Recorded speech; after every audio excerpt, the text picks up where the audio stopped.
All right, welcome back. Time now to talk politics. I'm with Democratic strategist Michael Cook, and I'm with the Boozman for Senate campaign manager, Chris Caldwell. Thank you both for being here. Appreciate you both. Thank you for having me. Congratulations to you. Congratulations that it's over, my friend. So it's good. Let's talk about this election that has just unfolded. Chris, I'm going to come to you first. What data was kind of out there, that, or maybe even just a gut reaction from your response to some of the data was out there? Did you see some of this coming in terms of the wave, the Trump victory, from the perspective of where you were and what you were hearing? I think, yes, in short. Now, was I out there saying Trump's going to pull this out? No. There was indicators. Here in Arkansas, it was pretty clear, after the primary. One of the things, like in our race, that I feel like we saw early on is like no movement in the opposition, right? Just getting no traction. When I was looking at national data and things, especially after early voting got underway, you start seeing a lot of trends, especially in non-targeted states, that I felt were very similar to Arkansas. What kind of trends? Voter intensity? Yeah, voter intensity. But then in talking to people, and what I would see, after the primary, I was like, these somewhat likely voters that we tend to throw out in a poll, afterwards, or, very unlikely, the 004s and the 104s. We hung on to them throughout the cycle from the primary. Their intensity stayed in the high 60s and low 70s. And these are people that have not been engaged for 4 or 3 cycles.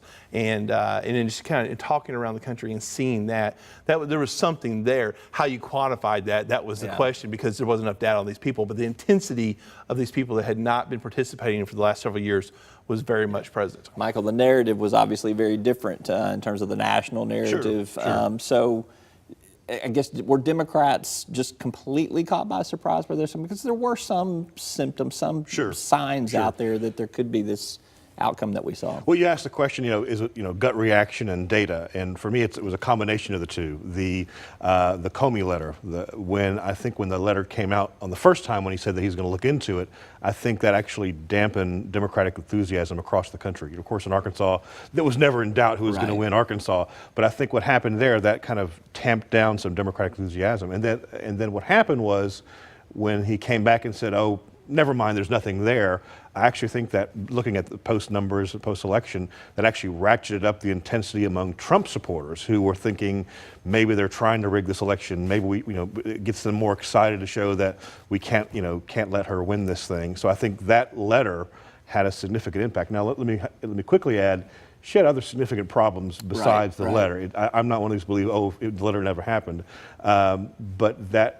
What happened with the FBI director? It was a trigger point. It was a major tipping point. I think the letter existed.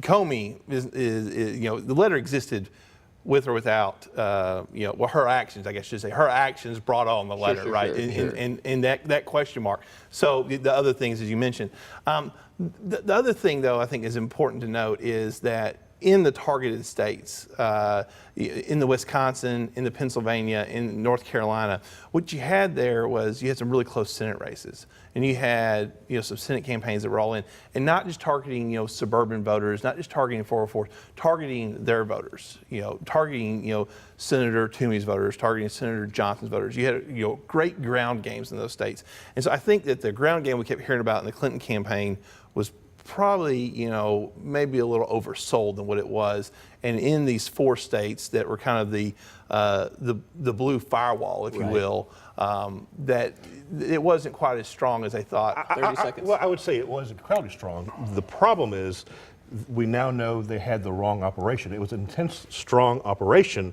but it was just geared toward turnout, not trying to persuade some of the voters they should have been trying to persuade in these rural districts, and that was a classic mistake, and we saw what happened in these states. So it was a good operation, but they were targeting the wrong people. All right, we've got to take a quick commercial break. We're going to come back and talk about how Republicans govern and how Democrats recover. I'll figure out who's going to answer those questions when we come back. We're back with more right after this.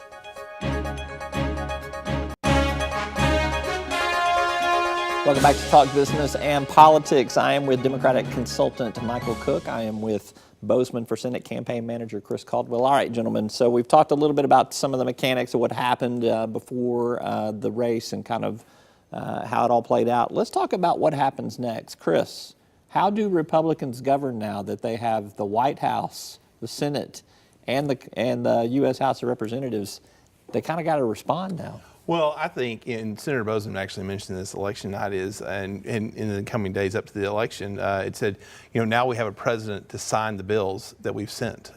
For instance, the repeal and replacement of Obamacare that we sent last year. Like now there's a president to sign that. I also think that, 2016 was supposed to be the bad year for Senate Republicans, and we held on to the Senate. We lost 2 seats that we were defending of the 24.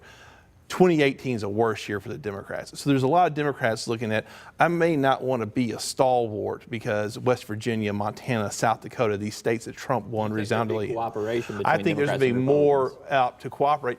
Plus, in the fact that, as I mentioned, Obamacare, which is, prevalent in number one, there are lots of Democrats. I mean, Bill Clinton himself saying this is crazy. I mean, this thing's going to fall under its own weight. So it's got to be dealt with. And I think you're going to see a lot of Democrats that are hearing the same thing in conservative states that Trump has just won resoundingly say, you know what, we better work, we better not risk this any more than we have. Michael Cook, how do the Republicans have to govern now to show success? Well, the fact that they have supermajority means whatever good happens in the next 4 years, they get to take credit Well, we for. don't have a supermajority. We actually have control of the Senate. Majority. I mean, 51. you got 60. Go ahead. 60 is control. Okay, so You got pretty big majorities, nonetheless. You control all three. You got anyway. Regardless, the point is what Republicans, how they govern, and they get to take credit for what's good. But whatever bad happens the next 4 years, they also get the blame. If the economy falters, which we've had 7.5 years of job expansion, is that going to continue for the next 4 years? Is unemployment, is it going to stay low or is it going to go high? So the Republicans also have to figure out how do they govern in that Trump is proposing some things that are actually against Republican orthodoxy in terms of he actually wants to infrastructure spending, other kind of spending. He wants to protect Medicare and Social Security when some Republicans are not crazy about those systems. So they're going to have to figure out how do they have this unique individual in the White House who goes against a lot of the orthodoxy. We could debate for hours on all this, but we have a time limit on here. How do Democrats recover from these losses? That 2018 is going to be a rough year for Democrats in terms of holding on to seats that they have. So there's a possibility it could get worse for Democrats, which is hard to imagine I think there's 2 quick things. Number one, they need to focus on a overall message. Democrats, I think, have failed for many years of having a complete message of what it means to be a Democrat. That's what we have to figure out. It's been no. The problem is our Democrats have been playing identity politics for too long instead of focusing on clear economic issues. That's number one. Number two, they have the advantage of they take out the 2009 Republican playbook. How did the Republicans act when the Democrats had the House, the Congress, the Senate, and that was successful in terms of getting them elected in the midterms? Can the Democrats take that playbook? How did the Democrats recover, Chris? Similar, I think, here in the state, it seems that the Democrat Party has a pocket platform. It works in the pocket of Little Rock, it works in Fayetteville, and a few other areas, but, 20 miles to our east, Camille Bennett, that platform that works here doesn't work there. And so it has to be, I would agree with Michael, that it has to be, uniform, because a Democrat or a Republican in Little Rock is campaigning on the same policies for state House or state Senate that they are in Lafayette County. It's the same message across.